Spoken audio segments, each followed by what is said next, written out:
Oke, halo teman-teman mahasiswa penulisan ilmiah.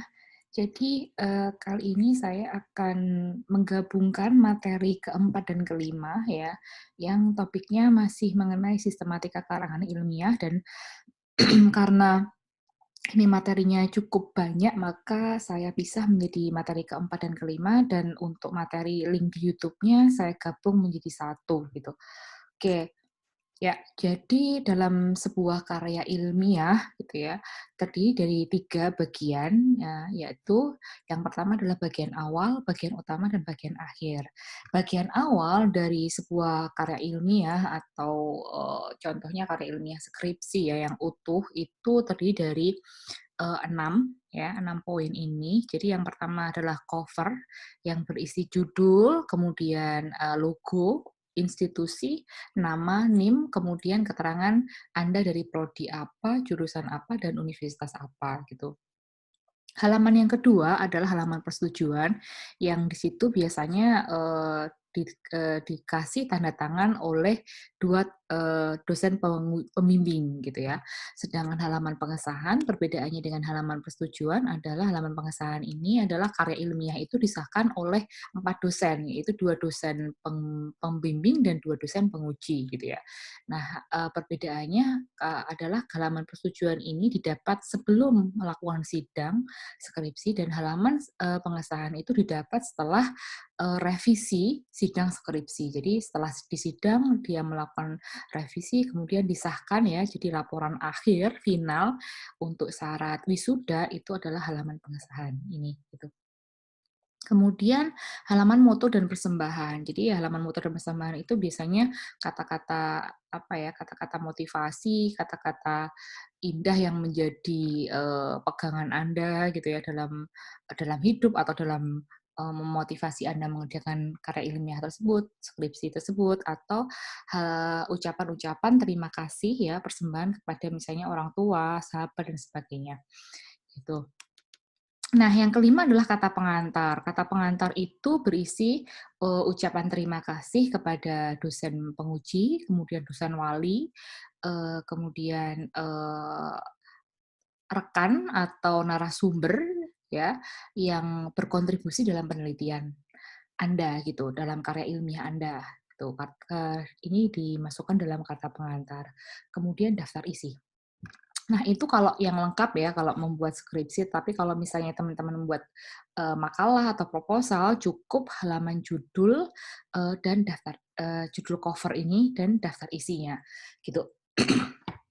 Nah, next, kemudian bagian utamanya ya, terdiri dari 5 komponen ya, dari bab 1 sampai bab 5, itu yang pertama adalah bab 1 pendahuluan ya, yang terdiri dari latar belakang sampai kerangka teori dan konsep, kemudian tinjauan pustaka, yang ketiga metode penelitian, yang keempat, hasil penelitian, ini kurang penelitian ya, hasil penelitian dan pembahasan, yang kelima adalah kesimpulan dan saran. Nah, bagian akhirnya terdiri dari daftar pustaka dan lampiran. Lampiran itu biasanya berisi mengenai misalnya, dokumentasi Anda ketika di lapangan, ketika observasi, ketika wawancara, kemudian bisa juga berupa interview guide, list interview guide-nya, atau, transkrip dari hasil wawancara, gitu. Ini ditaruh di lampiran. Ya, next, yang bab 1 ya, pendahuluan. Dari pendahuluan itu terdiri bab 1 di pendahuluan itu terdiri dari 5 sampai 6 ya, 6 poin utama gitu ya. Tapi yang poin ke-6 ini, biasanya, ada atau tidak, ya tentatif ya. Jadi yang paling penting itu hanya 5 ini, gitu. Nah, yang ke-6 ini kalau teman-teman penelitian kuantitatif maaf, menggunakan angka, maka harus ada hipotesisnya. Sedangkan penelitian kualitatif, kalau, dosen pembimbingnya menghendaki ada kerangka pemikiran, ya bisa dicantumkan kerangka pemikiran. Jadi, yang paling penting adalah ini, bab nomor 1 dan nomor 5 ini. Jadi kalau nomor 6 ini ya tentatif ya, tergantung kalau penelitian kuantitatif ya ada hipotesisnya, kalau penelitian kualitatif tergantung dosennya menghendaki kerangka pemikiran atau tidak gitu. Eee, yang pertama adalah latar belakang, yang kedua rumusan masalah, yang ketiga tujuan penelitian, yang keempat manfaat, yang kelima adalah kerangka dan teori dan konsep. Oke, kita bahas satu-satu ya.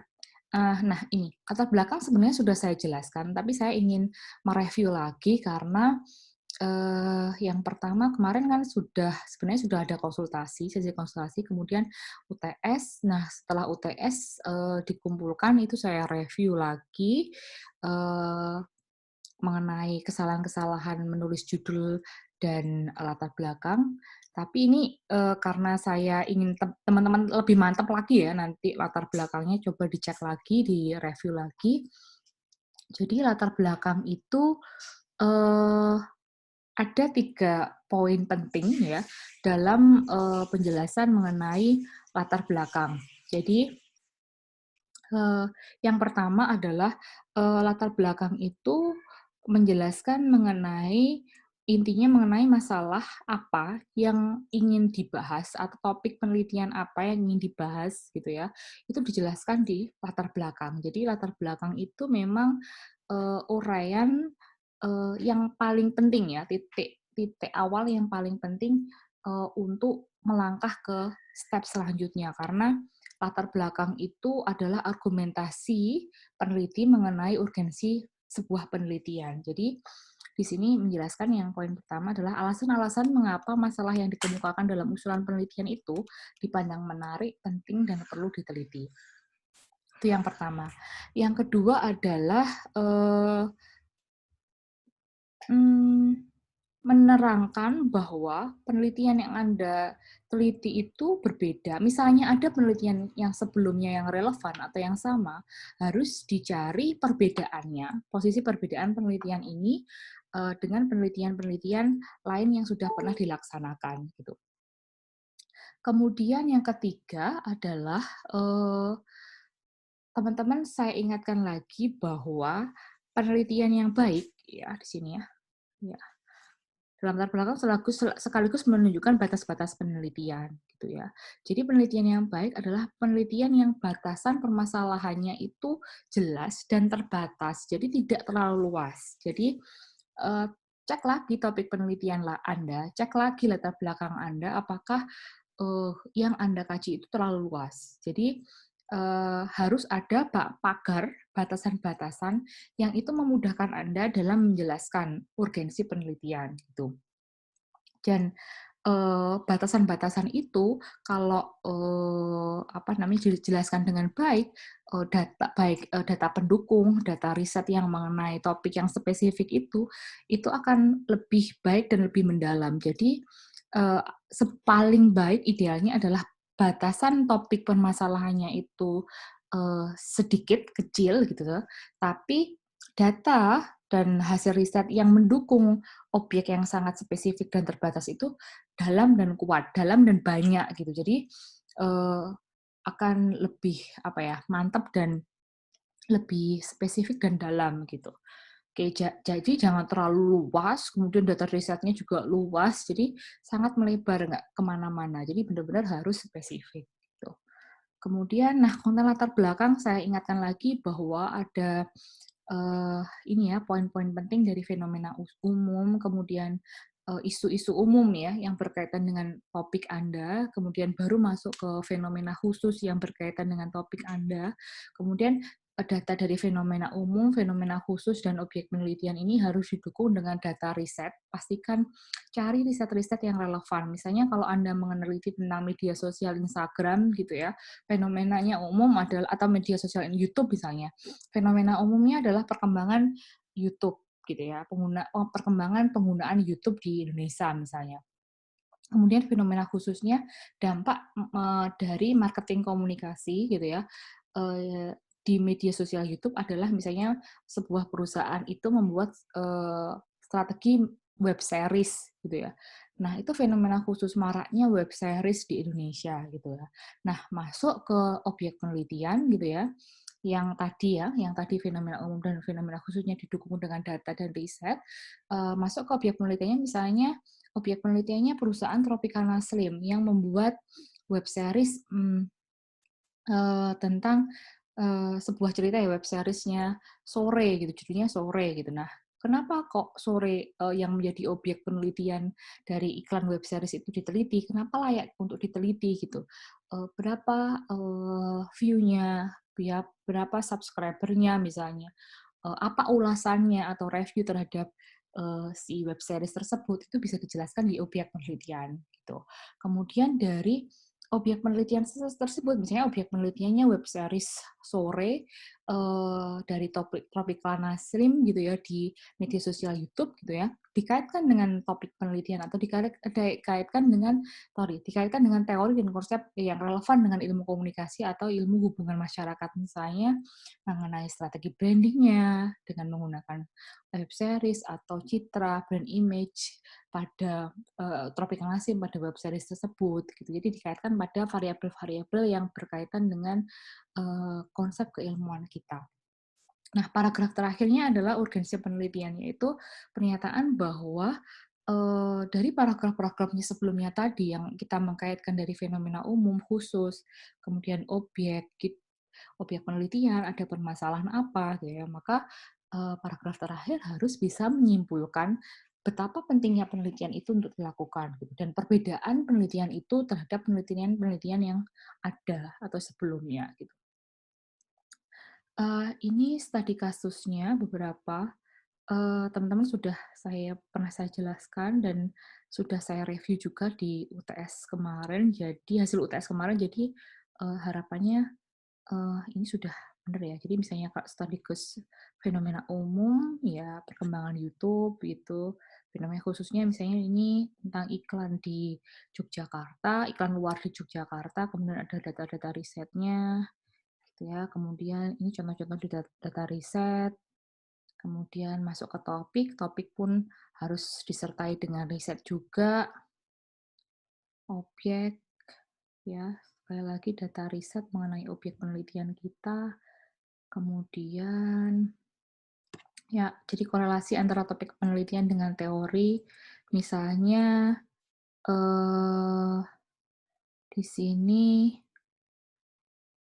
mengenai ya ini ya, ini misalnya menurut siapa penyampaian tidak dapat diajarkan begitu saja, tapi penting itu ya, ia juga yakin pembicara harus berusaha menyampaikan berita mereka secara alamiah. Ini bagaimana menjelaskan mengenai retorika ya, pentingnya retorika gitu.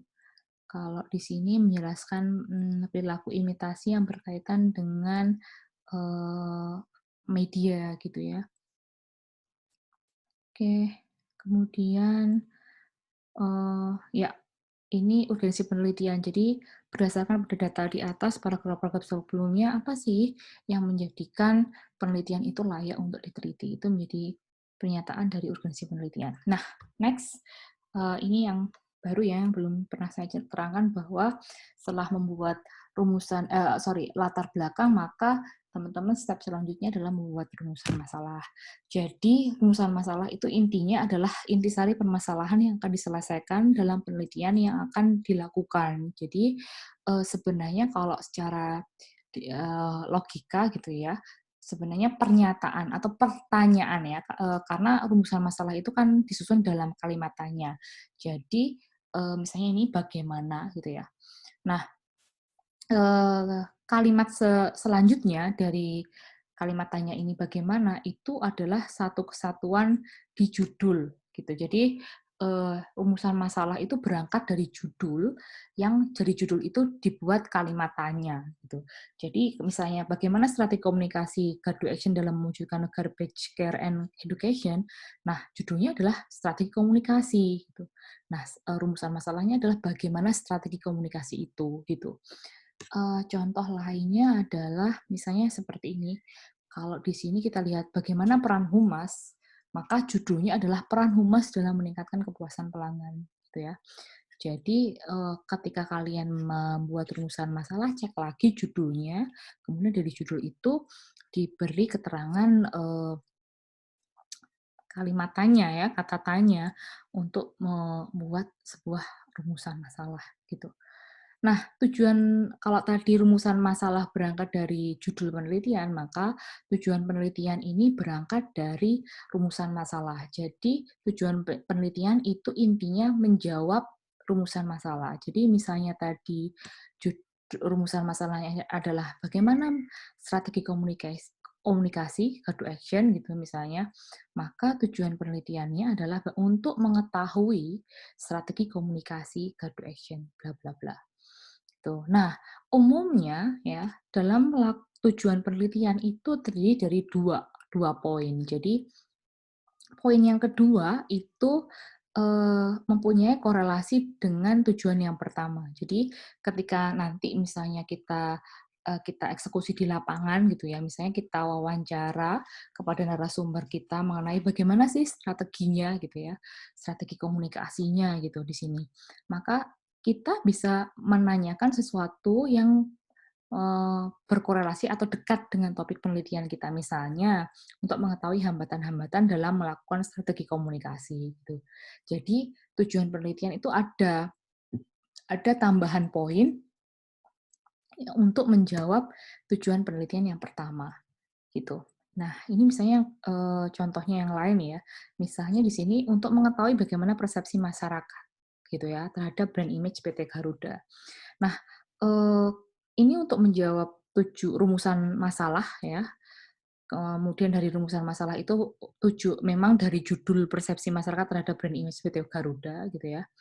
Nah, untuk menjawab pertanyaan atau tujuan penelitian yang utama ini kan memang harus terjawab, tetapi ketika kita on the way melakukan penelitian gitu, kita bisa jadi, mengetahui juga, atau bisa mencari tahu faktor-faktor apa saja yang mempengaruhi persepsi masyarakat ini, gitu ya. Jadi, tujuan penelitian pertama dan kedua itu, apa ya, korelasi atau menjadi faktor yang mendukung dari tujuan tujuan penelitian yang pertama, gitu.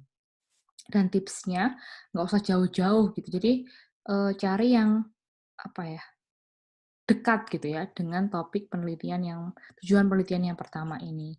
Korelasinya apa dengan tujuan yang kedua, dan tidak boleh melebar ya, terlalu melebar, terlalu jauh gitu. Misalnya, untuk mengetahui persepsi masyarakat terhadap brand image, kemudian untuk mengetahui faktor apa saja misalnya untuk yang kedua untuk mengetahui faktor, loyalty misalnya.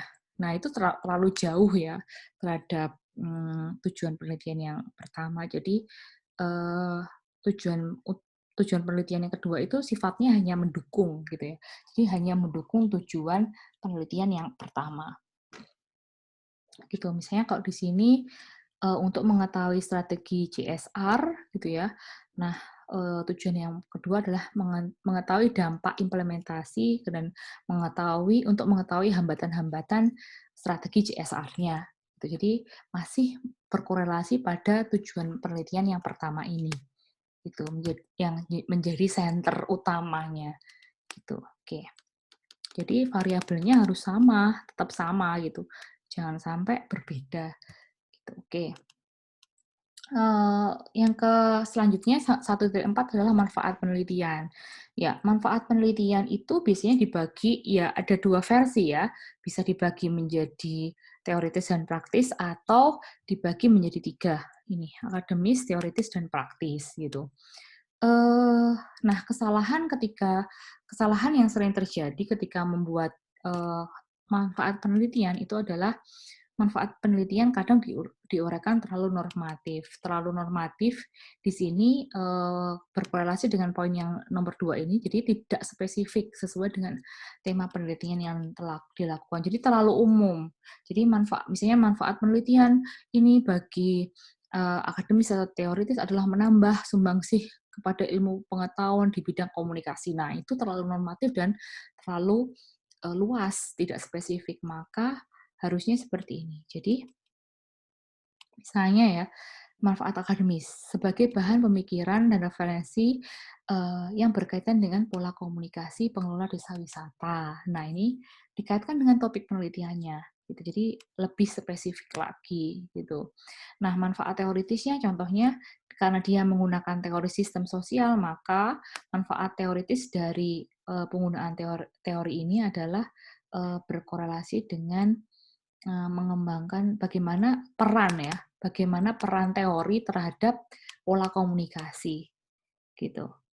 Nah, kalau di sini yang di contoh yang nomor 2 yang ini versi tanpa manfaat akademis ya. Jadi langsung memberikan pengetahuan secara akademis mengenai topiknya, teorinya. Kalau di sini teori sistem sosial, di sini dia menggunakan ini ya, konsep persepsi. Jadi bagaimana sih teori atau konsep persepsi itu bermanfaat terhadap brand image sebuah perusahaan gitu. Jadi sebenarnya ya bisa hanya menggunakan manfaat teoritis yang gabungan dari akademis dan teoritis, atau kalau dipisah seperti ini gitu ya, maka teman-teman harus membuat secara spesifik dan berbeda. Apa sih manfaat teoritisnya, apa sih manfaat akademisnya, jangan sampai jadi bumerang gitu ya. Ya, kalau saran saya sih hanya dua seperti ini, manfaat teoritis dan manfaat praktis saja gitu. Nah, manfaat praktis itu eh, lebih kepada perusahaan atau masyarakat. Jadi seperti ini.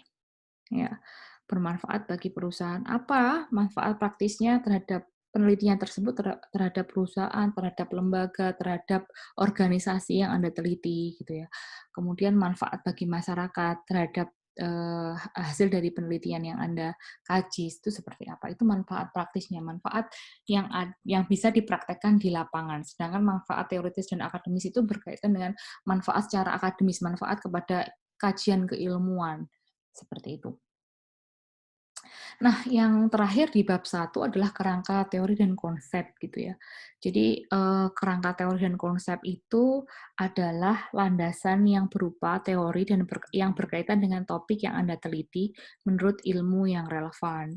Keterangan dalam kerangka teori bukan semata definisi tentang topik tersebut, akan tetapi harus dijelaskan di dalam kerangka sistem. Jadi kalau misalnya teman-teman meneliti tentang strategi komunikasi pemasaran misalnya, atau strategi branding misalnya, atau strategi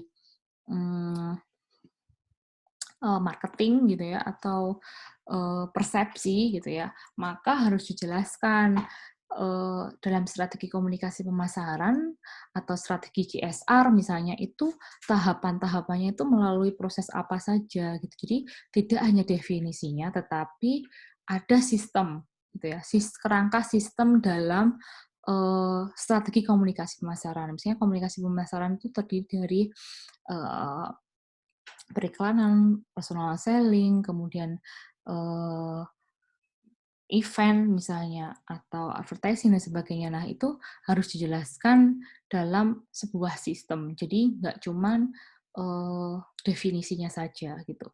Dan kerangka teori dan konsep ini menjadi pisau bedah yang akan dipakai untuk membedah analisis penelitian di bab 4. Jadi kerangka teori dan konsep itu harus benar-benar dipakai gitu, dipakai seterusnya ya, untuk menjelaskan, untuk apa ya, tools yang Anda pakai terus gitu, sampai akhir di bab 4-nya gitu. Kemudian kerangka teori dan konsep itu juga bisa membantu untuk menyusun interview guide gitu. Misalnya di sini kan ada contoh faktor-faktor minat beli, misalnya pengaruh brand image terhadap minat beli gitu ya. Minat beli konsumen. Nah, minat beli konsumen itu indikatornya apa saja gitu. Itu harus ditulis di bab 1. Nah, indikator minat beli itu menjadi acuan ketika Anda menjelaskan di bab 4, atau ketika kalian mencari data di interview guide, indikator dari minat beli itu juga bisa dipakai gitu. Atau misalnya penelitiannya tentang persepsi, kemudian meneliti tentang tujuan penelitiannya adalah apa sih faktor-faktor yang mempengaruhi persepsi gitu ya. Faktor yang mempengaruhi persepsi itu adalah ada faktor internal dan ada faktor eksternal gitu ya. Kemudian dari faktor eksternal dan internal itu apa saja, itu dijelaskan di bab 1, kemudian dari faktor dan internal dan eksternal itu dicari hasilnya, temuannya di bab 4-nya seperti itu. Kemudian mengkaitkan hasil penelitian, pembahasan dengan teori yang dipakai. Jadi ada beberapa teori yang bisa Kalau penelitian kualitatif ya, baik kualitatif dan kuantitatif itu ada satu teori yang harus dipakai, dan itu harus dibuktikan, relevan dengan hasil penelitian dan itu diletakkan di pembahasan. Jadi di pembahasan itu biasanya, hasil penelitian kalian sudah ada gitu ya, dari hasil penelitian itu dijelaskan bahwa, eee, hasil penelitian itu relevan dengan teori yang Anda pakai gitu. Misalnya, penelitiannya mengenai persepsi gitu ya, persepsi, eee, responden terhadap, misalnya brand image e-commerce Shopee gitu. Nah, teori yang dipakai adalah self individual differences gitu. Nah, self individual differences itu teori yang menyatakan bahwa, antar pendapat individu satu atau persepsi individu satu dengan individu lain itu berbeda-beda. Maka ketika hasil penelitian nanti di bab 4 itu, persepsi yang Anda respon ini Anda teliti itu ada berbagai macam, misalnya ada 5 persepsi besar. Misalnya Shopee itu murah, Shopee itu, gratis ongkir, Shopee itu lengkap, Shopee itu, eee, mudah, aplikasi yang mudah. Nah, itu kan persepsinya ada berbagai macam. Nah, teori yang relevan dengan hasil penelitian tersebut itu self individual differences yang menyatakan bahwa persepsi individu satu dengan individu lain itu berbeda.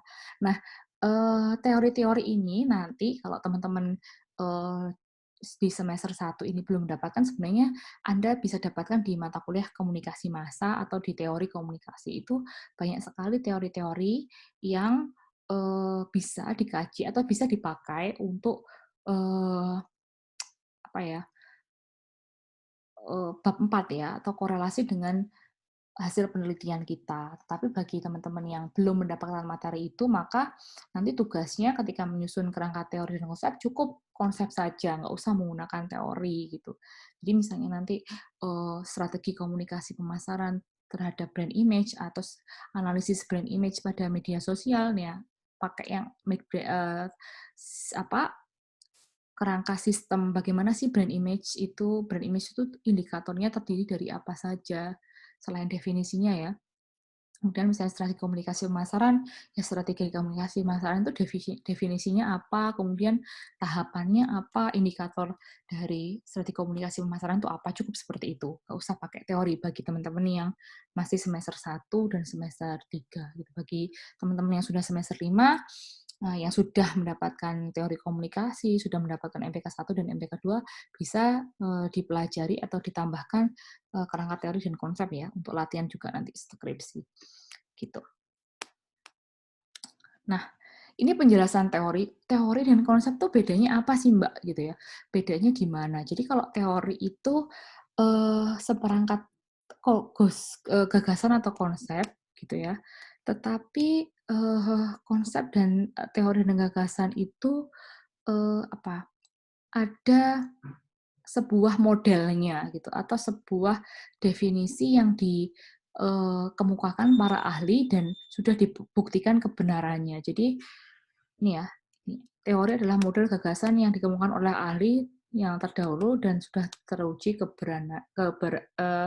kebenarannya gitu. Jadi misalnya use and gratification, SOR, teori perencanaan, IDEA yang sekarang sudah menjadi ISAS gitu. Jadi teori itu apa ya? Ya konsep gagasan sebuah ahli gitu ya, yang itu merupakan, menurut saya bisa merupakan model juga bisa atau pernyataan atau keterangan yang, ya sudah teruji dari berbagai penelitian-penelitian yang sudah dilakukan sebelumnya gitu. Nah, sedangkan konsep itu, hanya berupa definisi-definisi. Ya, misalnya definisi mengenai new media, definisi mengenai nilai moral, definisi mengenai minat beli gitu. Kenapa di sini nilai moral ya, apa korelasinya dengan komunikasi gitu ya.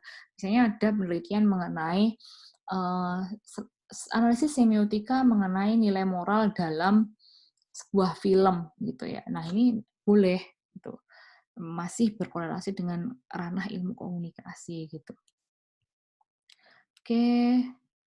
Kemudian, nah hipotesis. Nah hipotesis ini, bila penelitiannya kuantitatif ya. Jadi hipotesis itu ya gambaran atau acuan, dugaan sementara mengenai rumusan masalah dan kerangka teori yang diajukan dari hasil penelitian yang diharapkan. Jadi hipotesis itu dugaan sementara hasil penelitiannya gitu. Kalau penelitian kuantitatif itu kan dibagi menjadi dua ya, antara H1 atau H0 gitu. Jadi ada pengaruh atau tidak adanya pengaruh gitu. Itu hipotesis awal dalam sebuah penelitian. Atau kalau di penelitian kualitatif gitu ya, kalau teman-teman tidak menyantumkan hipotesis penelitian, maka teman-teman bisa menyantumkan kerangka pemikiran seperti ini. Jadi kerangka pemikiran itu sebenarnya lebih cenderung kepada alur tahapan-tahapan dari rumusan masalah atau dari judul, kemudian tahapan-tahapannya hingga hasil akhirnya. Hasil akhir itu goal dari bab 4-nya itu dia pengen mengetahui apa.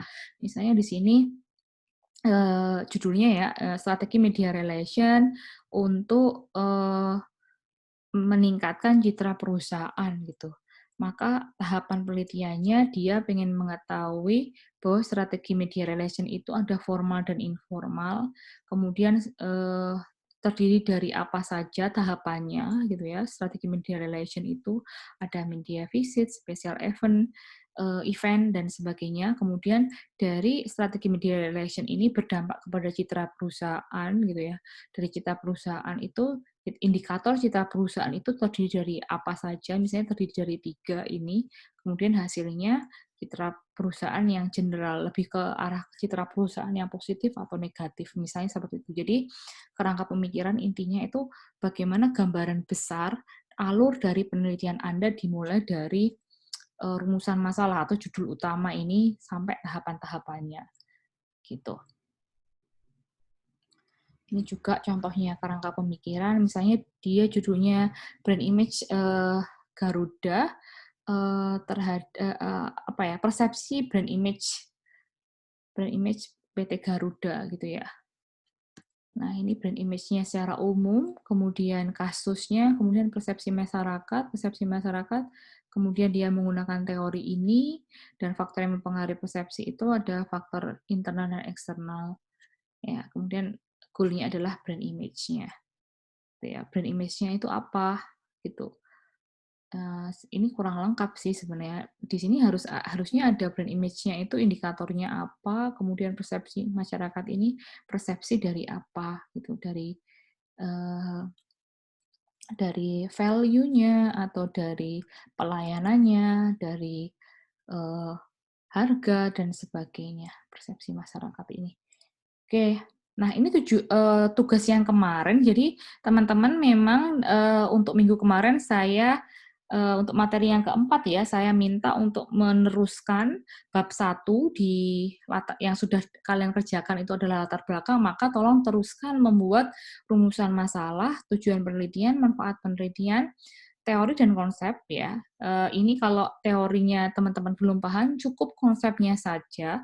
Kemudian hipotesis atau kerangka pemikiran, hipotesis tidak perlu karena teman-teman saya sarankan untuk tidak membuat penelitian kuantitatif. Jadi coba saja membuat kerangka pemikiran saja dari topik yang Anda teliti gitu. Coba dibuat agar kerangka pemikiran itu lebih untuk memudahkan. Jadi biar tahu kerangka atau tahapan saya step by step dari mulai rumusan masalah sampai goal itu saya tuh pengen mengetahui apa sih. Coba teman-teman latihan ya, meskipun dari semester 1 nggak masalah, nggak apa-apa. Jadi intinya membuat rumusan masalah yang pertama, yang kedua tujuan, yang ketiga manfaat, yang keempat adalah konsepnya. Misalnya meneliti tentang strategi komunikasi pemasaran ya, konsep mengenai strategi komunikasi pemasaran, konsep mengenai persepsi, konsep mengenai brand image dan sebagainya. Nggak usah pakai teori, nggak apa-apa ini karena ini latihan. Kemudian yang kelima, yang terakhir adalah teman-teman membuat kerangka pemikiran. Jadi kayak model kayak bagan yang tadi, gitu ya, untuk menjelaskan dari judul sampai akhir tuh tahapannya kayak gimana sih tahapan penelitian karya ilmiah teman-teman itu seperti apa. Coba dicoba dulu gitu ya, nggak usah takut salah, nanti akan saya review dan bimbing gitu ya, saya cek tugas-tugasnya gitu. Karena ada sesi konsultasi juga kan nanti. Terus dikumpulkan tanggal 18 Desember ya di Sepada. Nanti saya buatkan kolomnya di tugas assignment di Sepada gitu. Oke, ini untuk semua kelas ya, tanggal 18 Desember. Oke, terus selanjutnya bab 2. Ini sekalian saya jelasin juga untuk materi kelima, tinjauan pustaka. Jadi, ketika sudah menyusun bab 1, teman-teman bisa menyusun bab 2. Nah, tinjauan pustaka di bab 2 ini berkaitan dengan materi literatur review. Nanti menyusul ya materi tentang literatur review, bagaimana kita menyusun eh, apa ya, studi-studi, konsep-konsep yang berkaitan dengan penelitian kita disusun dari literatur review gitu. Nah, biasanya kalau sekarang ya, saya dan beberapa teman-teman dosen lain itu ketika mencari literatur review itu menggunakan aplikasi namanya Open Knowledge Map. Jadi bagaimana kita melihat posisi penelitian kita yang ingin kita kaji di antara penelitian-penelitian lain yang relevan, dan yang penelitian yang relevan itu sudah ada petanya, tinggal kita cari gitu. Kita tinggal baca dan korelasikan dengan penelitian kita. Nanti saya ada sesi khusus mengenai literature review dan saya akan jelaskan menggunakan aplikasi Open Knowledge Map gitu ya. Next, setelah sistem teknik penulisan ilmiah. Ya, ada banyak sih materi yang harus kita bahas. Oke, jadi tinjauan pustaka secara definisi itu adalah intinya bank data ya. Ya, kalau saya menjelaskan secara kalimat saya sendiri, intinya tinjauan pustaka itu bank datamu, bank bank konsep atau bank definisi konseptual mengenai pustaka-pustaka yang terkait dengan penelitian kamu gitu. Ya, jadi misalnya kalau kamu meneliti tentang strategi komunikasi pemasaran, maka bisa dijelaskan komunikasi pemasaran secara global itu seperti apa gitu ya. Jadi secara whole, secara lengkap gitu. Berbeda dengan bab 1 yang kerangka komunikasi pemasarannya itu hanya diambil sistemnya, diambil dari prosedur atau tahapannya saja. Tapi kalau di konsep atau sorry di bab 2 itu apa ya, bank data kayak perpustakaan untuk konsep-konsep yang ada di penelitian kamu gitu. Konsep yang kamu pakai di penelitian kamu. Misalnya di sini kan dari judul ini misalnya ya, pengaruh tagline dan brand ambassador terhadap brand image Tokopedia gitu. Nah, konsep mengenai tagline, konsep mengenai brand ambassador, konsep terhadap brand image, konsep mengenai Tokopedia sebagai e-commerce gitu ya. Kemudian ada penelitian terdahulu. Jadi ini tuh ya bank data kayak perpustakaan ya, perpustakaan yang berkaitan dengan variabel-variabel ini, konsep-konsep ini. Konsep mengenai tagline, konsep mengenai brand ambassador, konsep brand image, dan konsep si Tokopedia sebagai sebuah e-commerce gitu. Contoh lain, misalnya persepsi masyarakat terhadap gaya persuasi ya.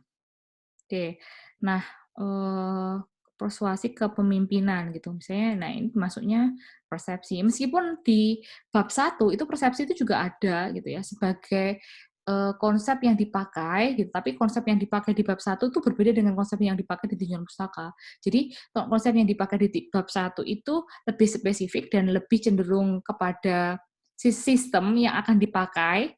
Jadi kayak tahapan-tahapan dan indikatornya. Tetapi kalau di tinjauan pustaka itu lebih general gitu. Misalnya part dalam satu buku itu satu buku keseluruhan, sedangkan di bab 1 itu hanya satu bagian, satu bab dalam buku itu yang dipakai tentang persepsi, yang dipakai untuk pisau bedah di penelitian gitu. Oke. Nah, jadi dalam tinjauan pustaka itu terdiri dari 2 ya. Jadi konsep-konsep yang berkaitan dari judul penelitianmu ini dan penelitian terdahulu. Jadi intinya cuma 2 itu di bab 2. Nah, sistematika penelitian terdahulu seperti ini, ya biasanya saya menyarankan minimal 3 penelitian sebelumnya yang dicantumkan di penelitian terdahulu. Nah, penelitian terdahulu bisa diuraikan secara narasi seperti ini, yang sebelah kiri, atau dibuat tabel. ya, tabel yang menyantumkan ini poin 1 sampai poin 8 ini gitu ya. Kemudian dianalisis persamaan atau perbedaan dengan penelitian Anda. Jadi ada judul skripsinya apa, kemudian oleh siapa yang meneliti, kemudian metode dari penelitian ini seperti apa, tujuannya apa, teori yang dipakai apa, metodenya apa, hasilnya apa gitu ya. Dari judul yang sama dengan penelitian kita, yang korelasinya dekat ya dengan variabel penelitian kita, itu dianalisis perbedaannya dengan penelitian saya itu di mana gitu. Apakah metodenya berbeda, apakah teori yang dipakai sama gitu ya. Kemudian perbedaannya itu di mana? Misalnya apakah saya lebih menyoroti variabel yang lainnya, misalnya, persepsi dikaitkan dengan brand image, persepsi dikaitkan dengan, brand loyalty misalnya. Nah, itu bisa bisa seperti variabelnya berbeda kah, atau ada yang sesuatu yang sama, di mana samanya, oh saya teorinya sama, dan metodenya juga sama, gitu. Boleh boleh saja seperti itu. Jadi, penelitian terdahulu itu memang bermanfaat untuk kita sebagai peneliti itu memetakan apakah teori yang apa teori yang dipakai ya kalau penelitiannya mengenai persepsi, penelitian mengenai strategi komunikasi pemasaran itu teorinya yang dipakai apa sih? Metodenya itu biasanya kuantitatif atau kualitatif gitu. Jadi ketika kita mereview penelitian-penelitian terdahulu, maka ada gambaran, kita bisa berpikir, "Oh, jadi posisi penelitian saya yang harus saya lakukan itu pakai teori ini, metodenya ini," gitu ya. Nah, nanti hasilnya kira-kira seperti apa ya, mau saya petakan menjadi misalnya kalau persepsi saya bedakan menjadi persepsi dan positif dan negatif, misalnya seperti itu. Jadi intinya itu ya, di bab 2 itu harus ada, penjelasan mengenai konsep-konsep variabel yang ada di judul kita ini, gitu, dan harus ada penelitian terdahulu ya, minimal 3 penelitian terdahulu yang bisa disusun secara narasi seperti ini, atau bisa disusun menjadi tabel. Oke. Nah, selanjutnya bab 3 bab 3 kok susun bab 4. Bab 3 adalah metode penelitian. Jadi metode penelitian itu adalah secara definisi itu langkah-langkah, step-step Anda dalam mencari hasil penelitian. Jadi ini sudah ke ranah apa ya, teknis ya. Bagaimana mendapatkan data, bagaimana mereduksi data, bagaimana menguji keabsahan data dari hasil penelitian itu gitu. Jadi intinya metode penelitian itu prosedur ya, prosedur atau tahapan ya metode lah dalam mencapai tujuan penelitian, untuk mencari tujuan penelitian. Jadi kalau kita nanti berbicara hasil kesimpulan dan hasil penelitian, tujuan utamanya adalah menjawab tujuan penelitian. Ya, jadi tujuan penelitiannya tadi kan misalnya bagaimana sih strategi komunikasi? Ya, jadi metodenya adalah bagaimana prosedur untuk mendapatkan strategi komunikasi, misalnya seperti itu. Oke. Jadi metode kepenelitian merupakan landasan konseptual mengenai metode atau cara suatu penelitian akan dilakukan. Metode untuk penelitian mencakup yang pertama jenis penelitian skripsi yang dijelaskan karena berhubungan dengan jenis data yang diambil, teknik pengambilan data maupun teknik analisis data. Jenis penelitian skripsi atau jenis penelitian karya ilmiah itu dibedakan menjadi dua, ya, baik itu jenis penelitian kuantitatif atau jenis penelitian kuantitatif ya. Nanti kalian teman-teman bisa melatih ya, mencoba secara sederhana bahwa jenis penelitian karya ilmiah Anda nanti adalah jenis penelitian kualitatif gitu ya. Kemudian sumber data yang kedua, sumber data ini berisi uraian dari mana saja data dalam penelitian tersebut diambil. Apakah dari komunitas, masyarakat, pesan-pesan dari media sosial, literatur dan sebagainya. Nah, sumber data itu ada macam-macam, ada sumber data primer dan ada sumber data sekunder. Nah, sumber data primer itu ada wawancara kepada narasumber, sedangkan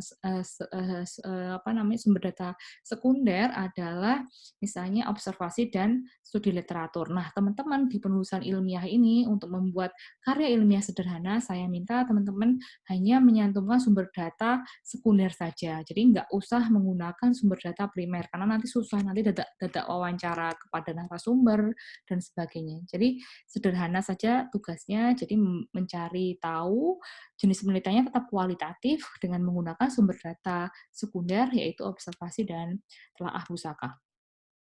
Kemudian teknik pengumpulan data, di sini ada macam-macam ya, ada dokumenter, wawancara mendalam, dan lain-lain. Dan teman-teman sekali lagi tetap teknik pengumpulan datanya hanya melalui observasi dan telaah pusaka. Kemudian nomor keempat adalah teknik analisis data, berisi uraian mengenai teknik-teknik yang digunakan dalam menganalisis data. Jadi teknik analisis data itu bagaimana teman-teman menyusun hasil penelitian di bab 4 gitu ya, bagaimana caranya menyusunnya gitu ya, dari hasil telaah pustaka itu maupun dari observasi. Oke, nanti akan saya jelaskan lebih detail. Next, kemudian metode penelitian disesuaikan dengan jenis penelitian yang dilakukan. Jelas ya, jadi metode penelitian kuantitatif dengan metode penelitian kualitatif itu berbeda. Ya, jelas dari dua jenis itu tahapannya juga berbeda, misalnya seperti ini. Nah, tahapan penelitian kuantitatif di bab 3 itu dia menjelaskan jenis penelitian juga, kemudian subjek dan objek penelitian, lokasi penelitian, sumber data, populasi, sampel, teknik pengumpulan data, dan variabel penelitian.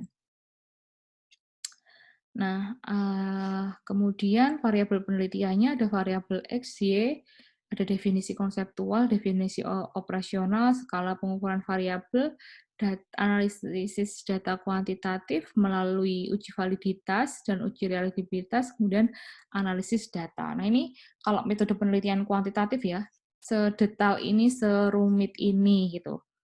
Ya, tapi teman-teman kalau suka ya bisa next ya, nanti kalau benar-benar skripsi, karena ini masih semester 1 dan belum mendapatkan MPK, ya ini menjadi gambaran umum dulu aja bahwa penulisan ilmiah dalam menggunakan metode penelitian kuantitatif itu seperti ini penulisan ilmiahnya. Sistematika penulisan ilmiahnya itu seperti ini gitu.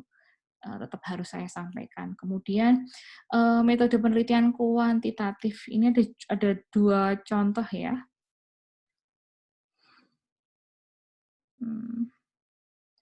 Oke, kemudian ini masih kuantitatif.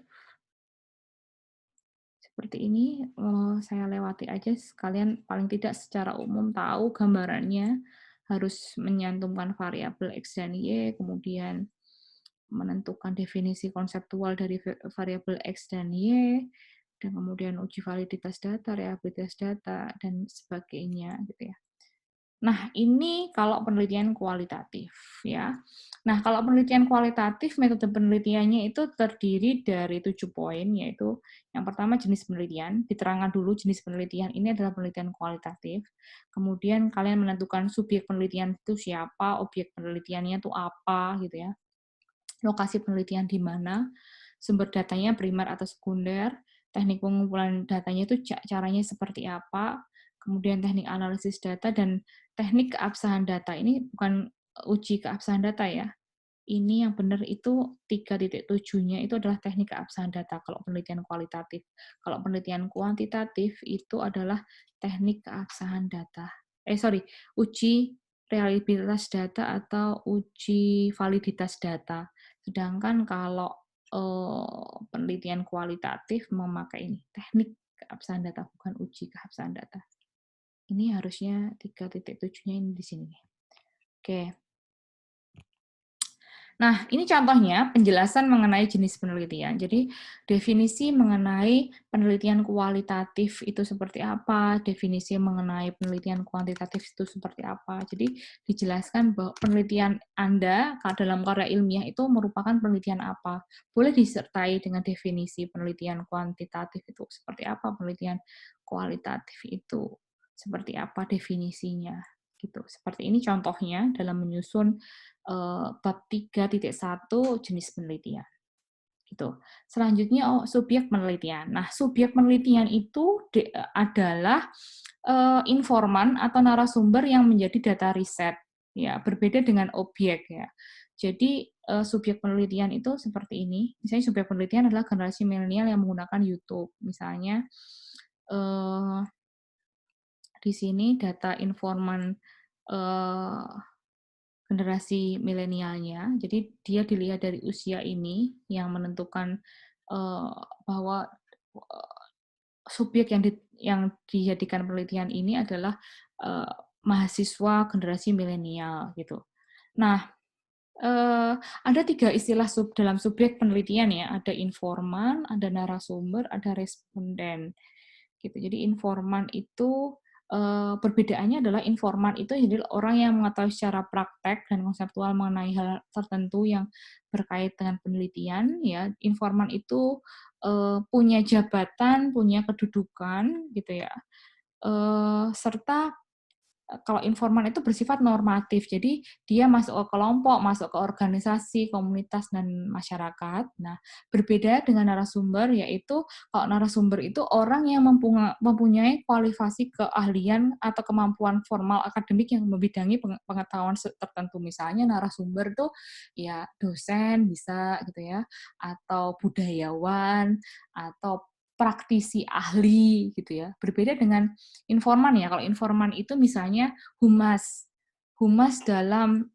rumah sakit, humas di hotel tertentu atau humas di pemerintahan ya, itu adalah informan. Tapi kalau narasumber itu adalah orang yang menguasai bidang tertentu, misalnya ya dosen, kemudian peneliti atau budayawan atau praktisi seperti itu. Nah, sedangkan responden itu adalah orang yang dijadikan subjek penelitian atau orang yang menjadi objek masalah kebijakan tertentu mengetahui sikap dan persepsinya secara subjektif. Subjek yang mengungkapkan fakta-fakta tentang dirinya. Jadi kalau berkaitan dengan yang tadi sebelumnya, mahasiswa-mahasiswa ini, nah sebenarnya ini bukan daftar informan, tetapi daftar responden. Ya, keterangannya bukan informan, tapi ini jatuhnya dia adalah sebagai responden, subjek penelitiannya adalah responden, gitu. Oke, jadi subjek penelitian itu bisa 3 ya, bisa informan, bisa narasumber, dan responden, tapi teman-teman harus bisa membedakan siapa sih yang layak disebut informan, siapa yang layak disebut narasumber, dan siapa yang layak disebut dengan responden, gitu. Kemudian objek penelitian. Nah, objek penelitian jelas berbeda dengan subjek ya. Jadi objek penelitian itu hakikatnya adalah topik penelitian yang dikaji atau dalam penelitian. Jadi objeknya ya medianya ya perusahaannya gitu. Oke, seperti ini. Jadi objek penelitian adalah elemen. Nah, elemen objek penelitian itu sebenarnya bisa juga orangnya ya. Jadi orangnya yang diteliti itu juga bisa gitu sebagai menjadi sebagai objeknya. Berbeda dengan subjek. Kalau subjek itu adalah orang yang apa ya? Orang yang menjadi informan atau narasumber kita yang menjadi sumber data riset, sedangkan kalau objek itu ya apa ya organisasinya, kemudian ya topik lah ya, cenderung kepada topik penelitian yang dikaji atau medianya seperti ini. Kalau berupa orang ya, orang itu menjadi objeknya, bukan menjadi subjek gitu. Oke, lokasi penelitian ya dijelaskan ya lokasi penelitiannya di mana. Itu harus detail. Lokasi penelitiannya di mana dan harus spesifik, jangan terlalu luas, jangan di Indonesia, jangan di Yogyakarta. Yogyakarta juga luas, Yogyakarta itu di mana dulu gitu. Oke. Kemudian sumber data itu ada 2, data primer dan sekunder. Ya, kalau data primer itu biasanya memang wawancara langsung kepada informan, narasumber, atau responden, sedangkan data sekunder itu bisa mendukung data primer yang bersumber pada buku, jurnal, dan sebagainya. Sedangkan teman-teman di sini untuk tugas penulisan ilmiah cukup menggunakan data sekunder saja, gitu. Nggak usah wawancara, nggak usah terlalu susah ya, karena ini hanya latihan saja menulis karya ilmiah. Kemudian sumber data penelitian itu ya, ini contohnya, contoh menyusun sumber data penelitian baik data primer maupun data sekunder. Gitu. Nah, teman-teman nanti langsung aja ke data sekundernya. Gitu. Kemudian teknik pengumpulan data. Nah, ini ada beberapa macam untuk pengumpulan datanya. Itu ada studi pusaka, observasi di lokasi penelitian, wawancara interview, dan kuesioner atau angket. Kuesioner itu lebih cenderung ke penelitian kuantitatif, wawancara atau interview lebih penelitian ke kualitatif. Nah, teman-teman untuk penulisan ilmiah cukup ini, studi pusaka dan observasi. Ya, di lokasi penelitian itu maksudnya, lokasi penelitian tidak harus di lokasi tertentu ya, di media sosial pun menjadi, objek dan lokasi penelitian, gitu. Nah, selanjutnya teknik analisa data. Jadi, teknik analisa data kualitatif ya, disusun menjadi dilakukan apabila data empiris diperoleh dengan data kualitatif berupa kumpulan berwujud kata-kata dan rangkaian angka, serta dapat disusun dengan kategori dan struktur klasifikasi. Sedangkan data bisa dikumpulkan dengan aneka macam cara, observasi, wawancara, dan biasanya diproses terlebih dahulu sebelum siap digunakan. Jadi teknik analisa data itu intinya seperti ini. Jadi teman-teman ngumpulin kalau menggunakan ini ya, studi pustaka dan observasi ya. Jadi kalian ngumpulin dulu hal-hal yang relevan terkait dengan topik penelitian Anda gitu ya.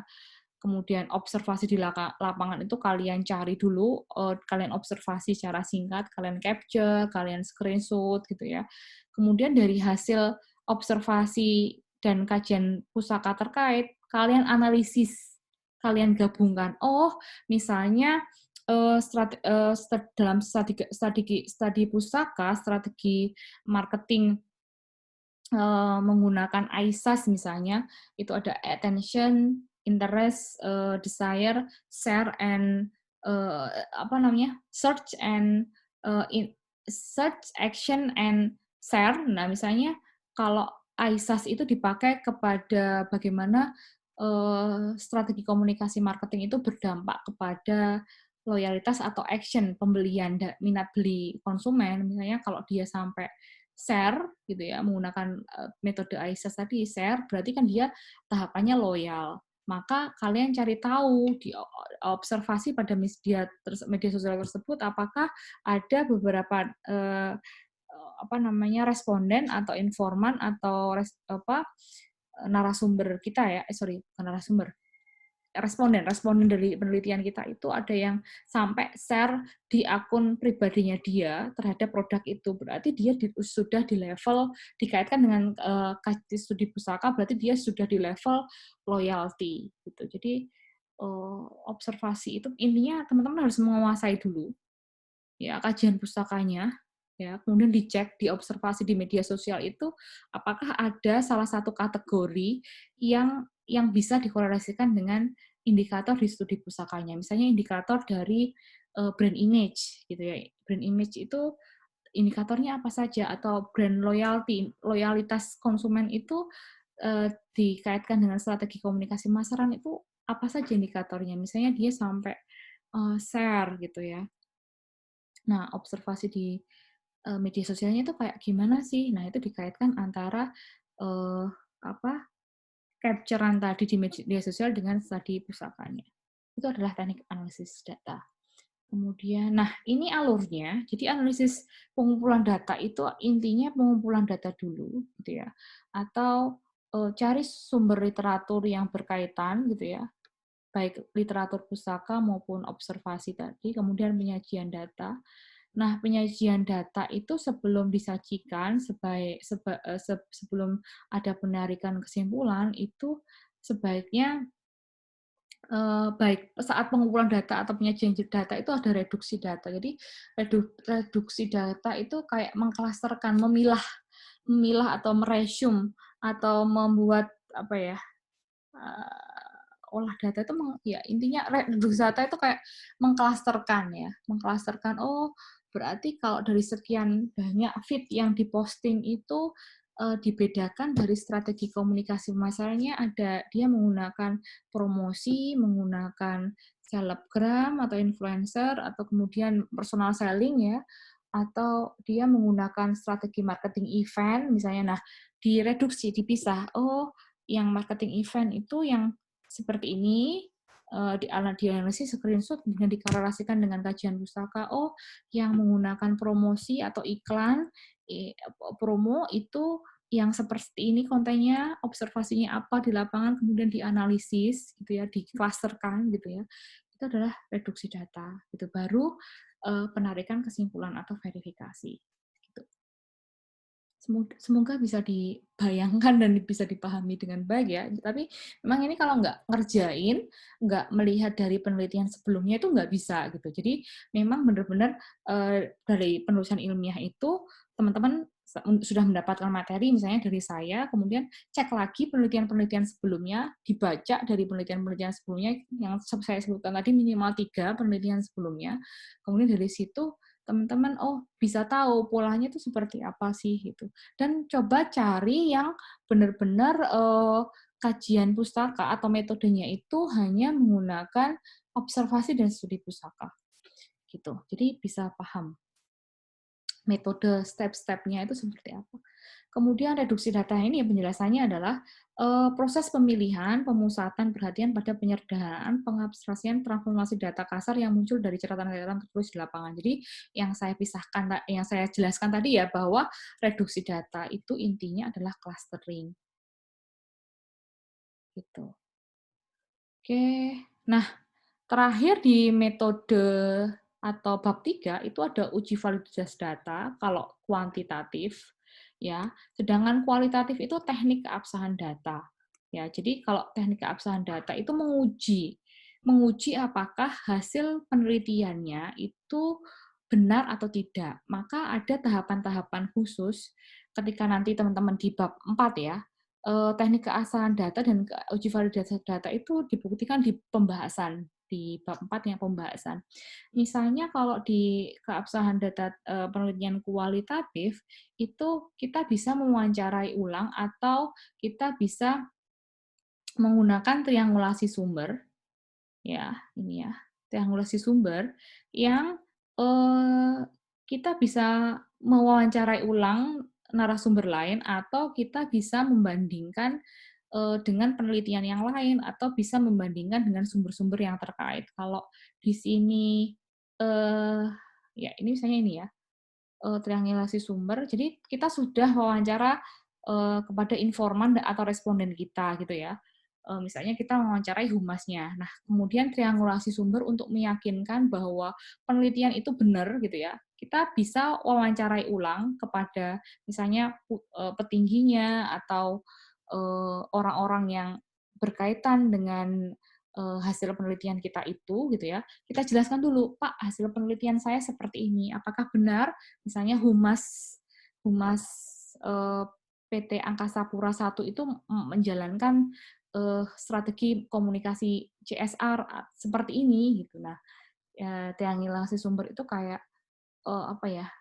eh, memvalidkan atau oke benar bahwa bahwa tahapannya memang seperti itu. Jadi apa ya? Klarifikasi gitu. Jadi triangulasi sumber itu lebih cenderung ke klarifikasi terhadap hasil penelitian kita. Jadi hasil penelitian kita itu sudah ada dulu, gitu ya. Kemudian kita wawancara ulang kepada orang yang lebih tinggi jabatannya terhadap orang yang kita wawancara yang pertama ya untuk hasil penelitian kita.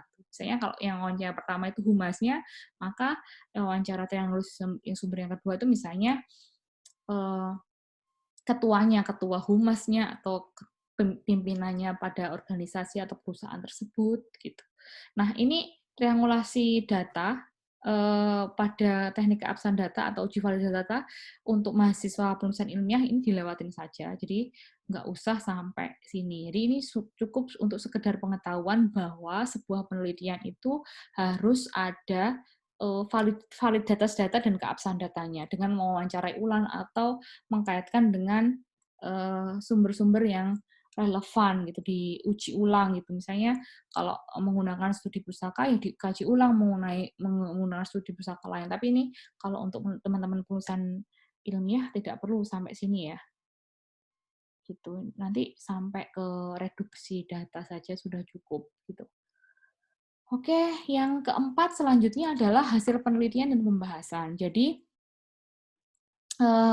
bab 4 ini adalah inti gitu ya. Ini yang paling susah dalam bab 1 dan bab 4 karena sampai bab 5 gitu ya. Karena di sini kita harus menjabarkan atau kita harus mencari tahu gitu ya. Data ya, yang kita analisis, yang kita pilah, yang kita reduksi hingga bisa menjawab tujuan penelitian kita. Jadi harus ada apa ya? analisis yang spesifik dan mendalam gitu ya untuk menjawab tujuan penelitian kita. Oke. Kalau di sini definisinya adalah hasil penelitian adalah seluruh temuan atau data yang diperoleh peneliti dari lapangan. Pembahasan adalah proses membahas hasil penelitian yang menggunakan teori dan pemikiran peneliti. Jadi hasil penelitian dan pembahasan itu menjadi dua bab yang berbeda ya. Jadi kalau hasil penelitian itu hasil mentah, jadi hasil mentah penelitian yang masih kita reduksi, yang kita masih analisis, sedangkan pembahasan itu resumnya. Jadi resum atau intisari dari hasil penelitian.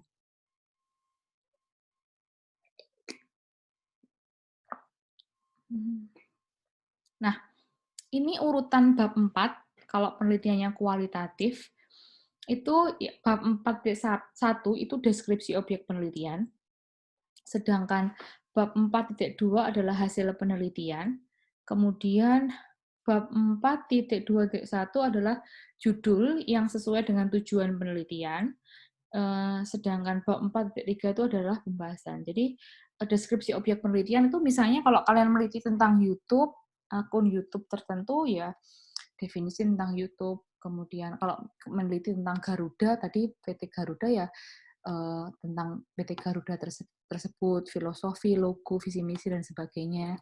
Kemudian masuk ke hasil penelitian. Nah, hasil penelitian itu subjudul di hasil penelitian itu sesuai dengan subjudul di tujuan.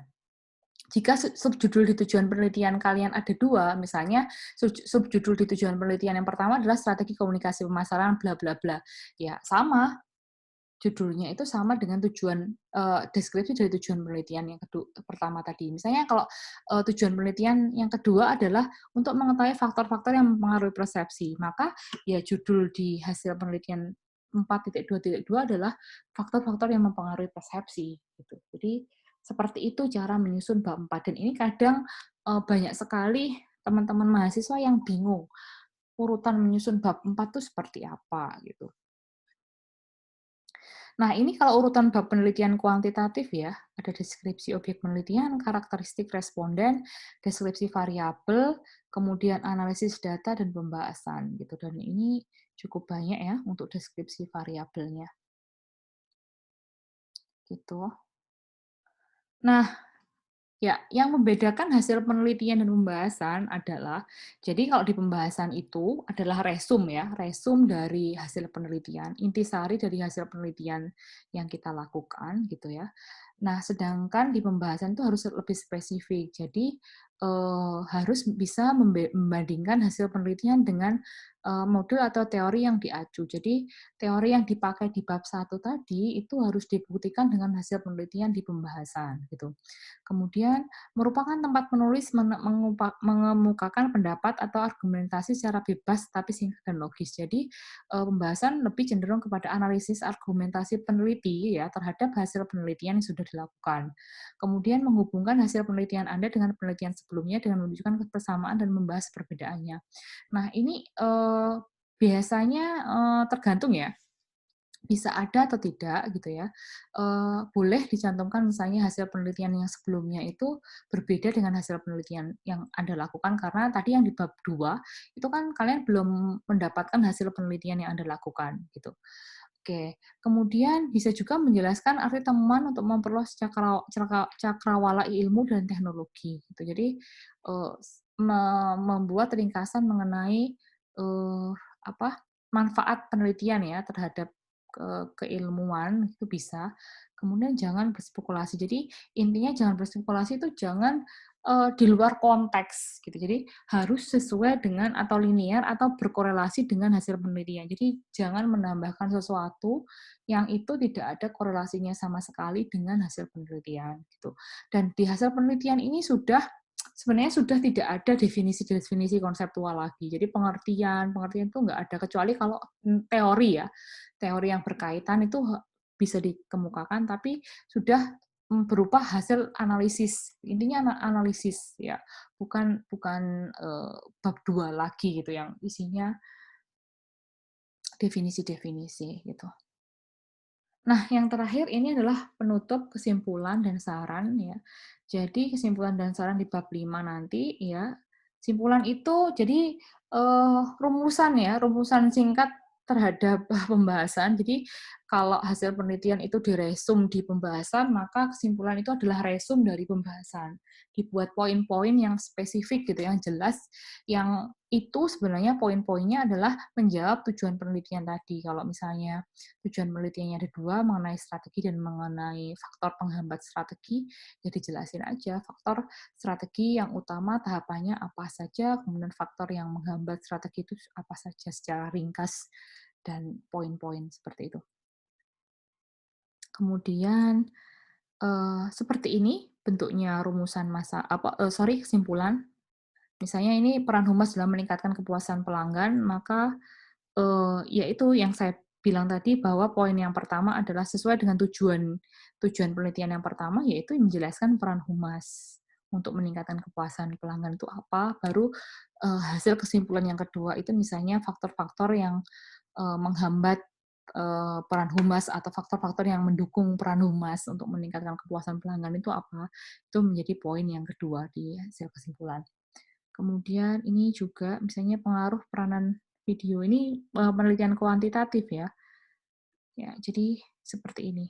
Jadi yang pertama, menjelaskan ada hubungan atau tidak, signifikan atau tidak dari pengukuran kuantitatif, ya. Kemudian variabel variabel X dan variabel Y-nya ini yang di B ini.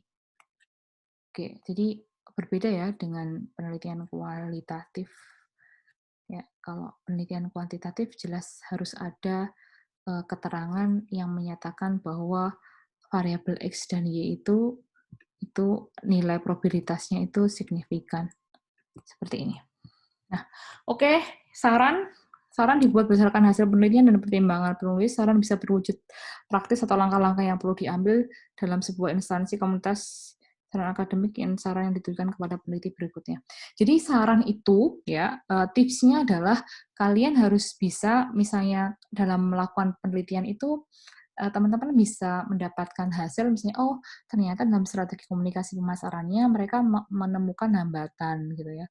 Atau ada temuan-temuan yang itu bisa dikritisi gitu ya, dan kemudian, dari hal yang bisa dikritisi dan dijadikan kelemahan dari sebuah penelitian itu bisa dijadikan sebuah saran ya, baik untuk penelitian sebelumnya atau baik untuk masyarakat dan si perusahaan tersebut yang kita teliti gitu.